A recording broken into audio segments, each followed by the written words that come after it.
अस्सलामुअलैकुम वरहमतुल्लाहि वबरकातुहू। अज तुहानूं एक नुस्खा असीं दसने दंदां दी दर्द दा। मास्कोरा प्योरिया ठंडा तता लगना दंद दी दर्द कमाल का नुस्खा होएगा। मालिक रहमत फरमाए।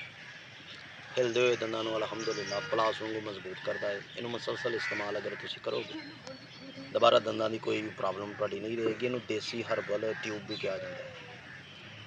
अल्लाह पाक तुहाडे ते रहमत फरमाए। गेरू 4 तोला, बरियाम फड़कड़ी 4 तोला, किकर सक 4 तोला, दंदासा जिन्हों खास करके अखरोट का दरखत का सक कहा जाता 4 तोला, लौंग 2 तोला, दालचीनी 2 तोला, अकरकरा 4 तोला, काला नमक हसबे ज़रूरत, 7 पुदीना, 7 अजवाइन और कफूर, ये दोवें ही 1-1 ग्राम।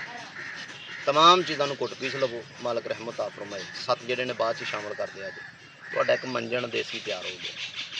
अगर तुसी चाहते जे कि दाग भी उतारे तो फिर इस मिठा सोडा पाना, वरना इस तरह ही इस्तेमाल करो। ठंडा तता लगना, मास खोरा या खास करके प्योरिया, दंदां नूं झंझनाहट, प्योरिया, रेशा वगना, दंद दाड़ की खोड़ या बहुत ज़्यादा रेशा, इन्हां वास्ते बड़ा ही कमाल नुस्खा है। इस्तेमाल करो। नेक दुआवां च याद रखिया जे। चैनल नूं लाइक सबसक्राइब करना है, नाल दसना है किस जिले च तुसीं साडी वीडियो नूं वाच कर रहे हो।